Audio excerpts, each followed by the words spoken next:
뉴스룸을 시작하겠습니다. 올 1월 윤석열 전 대통령에 대한 1차 체포영장 집행이 실패한 뒤 대통령실이 민간인을 동원해서 관저를 둘러싸려 한 정황이 드러났습니다. 당시 무력 충돌 우려로 군과 경찰이 영장 집행을 포기하고 돌아갔는데 대통령실 행정관이 보수 시민단체 지도까지 보내며 관저를 몸으로 막아달라고 한 겁니다. 김상 기자입니다. 윤석열 전 대통령에 대한 1차 체포영장 집행이 무산된 지난 1월 3일 밤 대통령실 행정관의 연락처로 현재 군경의 지원이 어려워 지지자 결집이 필요하다며 긴급 문자가 발송됐습니다. 민노총이 관저를 덮친다는 첩보가 있다며 화살표와 별표 표시를 한 한남동 관저 인근 지도까지 보내며 우파 시민들을 어디에 배치할지 집회 지도자들에게 알려달라고 합니다. 발신자는 성삼명 전 행정관, 당시 관저 앞에서 탄핵 반대 집회를 이끌었던 신혜식 씨에게 보낸 겁니다. 무력 충돌 우려로 공수처와 경찰이 체포영장 시도를 포기한 날 대통령실이 무장도 하지 않은 보수 집회 참가자를 체포 저지용 방패로 활용하려 한 정황으로 보입니다. 실제 이날 민주노총이 관저 난입을 시도하거나 과격한 움직임을 보인 적은 없었습니다. 연락을 받은 신 씨는 성 전 행정관의 제안을 거절했다고 밝혔습니다. 왔다 갔다 하라고 그러고. 아니 그럼 도대체 뭔 작전을 세우는 거예요? 아니면 우리 나를 약 올리려고 하는 거예요? 아, 나를 뭐 똘마니 두고 두고 아닙니다, 얘기하려고 아닙니다. 그러는 거예요? 아닙니다. 전혀 그렇지 않습니다. 죄송합니다. 그런 건 아니고요. 성 전 행정관은 다음 날에도 민주노총의 관저 인근 집회 상황을 계속 공유했습니다.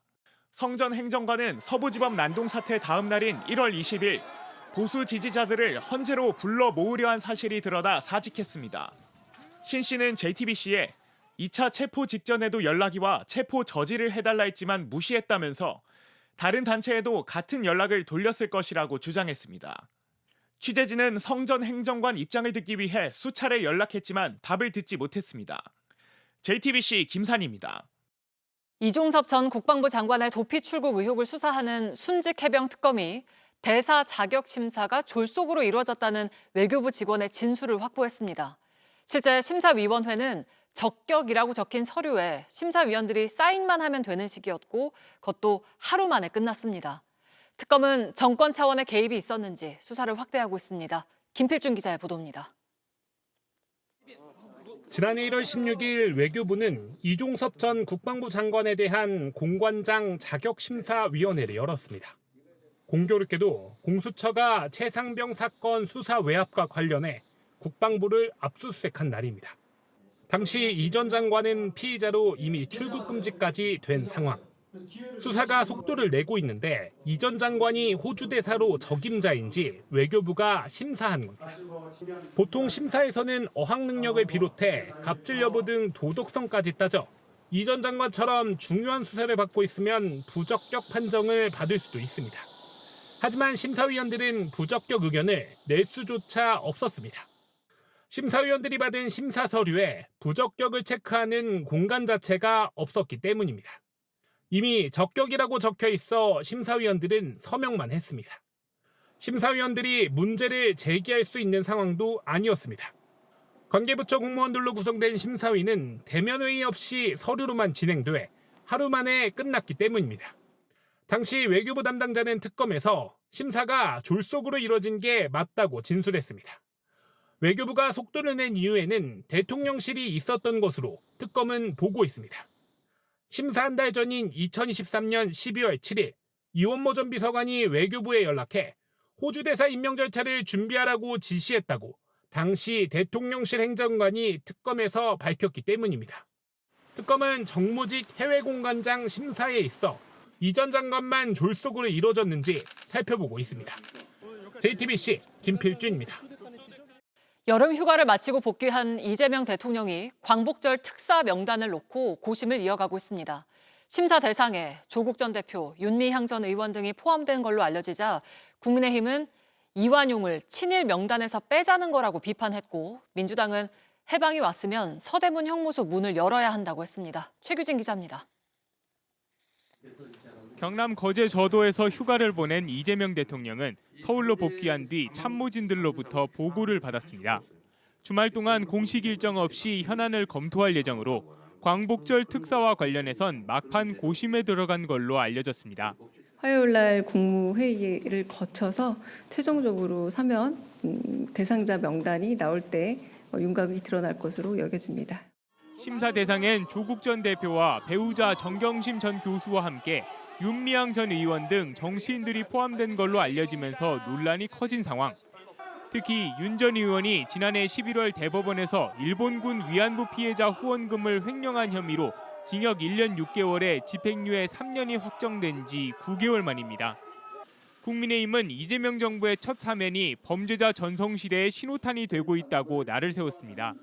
박성훈 수석 대변인은 조 전 대표 부부 사면은 대한민국의 신분제 국가 선포와 같고 윤 전 의원 사면은 매국노 이완용을 친일 명단에서 빼주자는 것과 다르지 않다고 비판했습니다. 민주당 지도부가 말을 아끼는 가운데 일부 의원들은 이들이 정치검찰 희생자라며 옹호했습니다. 법사위원장으로 지명된 추미애 의원은 위안부 활동가의 명예를 되찾는 일이 꼭 이루어져야 한다고 주장했고 민영배 의원도 해방이 왔는데도 서대문 형무소가 열리지 않는다면 그것은 해방이 아닐 것이라고 했습니다. JTBC 최규진입니다. 국민의힘이 유튜버 전한길 씨에 대한 징계 절차에 착수했습니다. 전 씨는 어제 국민의힘 첫 합동연설회에 기자 자격으로 참석을 해서 윤석열 전 대통령 탄핵에 찬성해온 후보들 연설을 방해하며 소란을 피웠습니다. 신진 기자입니다. 불끈진 주먹을 들어올린 이 남성, 전 한국사 강사 전한길 씨입니다. 어제 대구에서 열린 국민의힘 전당대회 첫 합동연설회에 전한길 뉴스 기자 자격으로 참석했습니다. 전 씨는 윤석열 전 대통령 탄핵에 찬성해온 후보가 단상에 오를 때마다 자리에서 일어나 야유했습니다. 탄핵 반대를 주장한 의원들을 향해선 박수를 치며 지원 사격했습니다. 너무 아프니 팔 좀 놓아줘라. 어제 인권유린의 현장에서 우리의 손으로 뽑고 우리의 손으로 탄핵시킨 윤석열 대통령의 절규였습니다.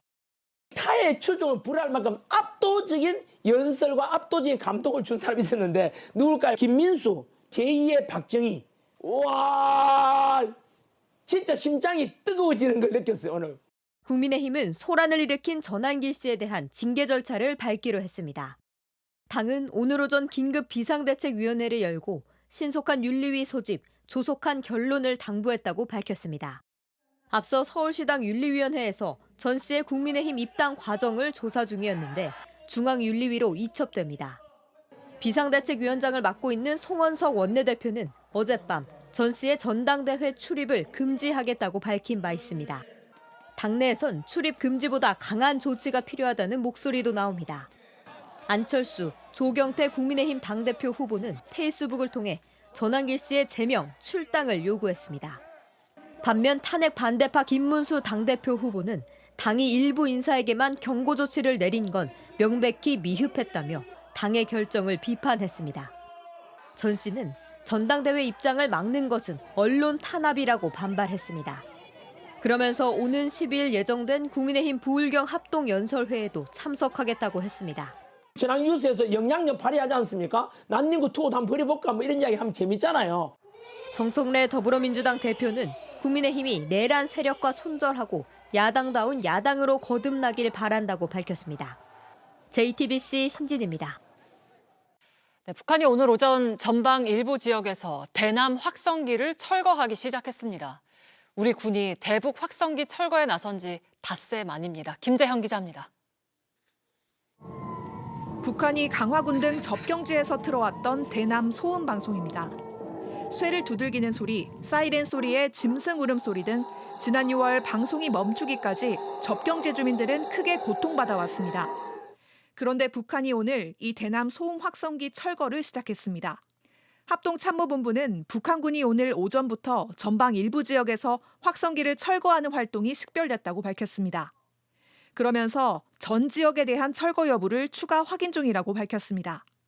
일부 지역에선 이미 철거가 완료된 것으로 전해집니다. 지난 4일 우리 군이 전방에 설치한 대북 확성기를 철거하기 시작한 지 불과 닷새 만으로 우리 측 조치에 호응한 것으로 해석됩니다. 그 소음에 그냥 아직 진짜 돌아버리기 일부 직전에 껐잖아요. 이러다가 또 여차하면 또 방송하는 거 아닌가 철거한다니까 또 듣던 좀 반가운 소리네요. 북한은 우리군이 지난 6월 확성기 방송을 중단하자 당일 밤 바로 소음 방송을 멈췄습니다. 혹시 반응 안 하면 어떡할까? 근데 너무 빨리 호응해서 저도 약간은 기대 이상이었습니다. 앞서 김여정 북한 노동당 부부장은 담화를 통해 남북 간 대화 의사가 없다면서도 확성기 방송 중단을 성의 있는 노력으로 평가했습니다. 그러면서 미국을 향해서는 비핵화 협상을 제외한 다른 목적의 대화에 나설 수 있다는 뜻을 내비치기도 했습니다. JTBC 김재현입니다.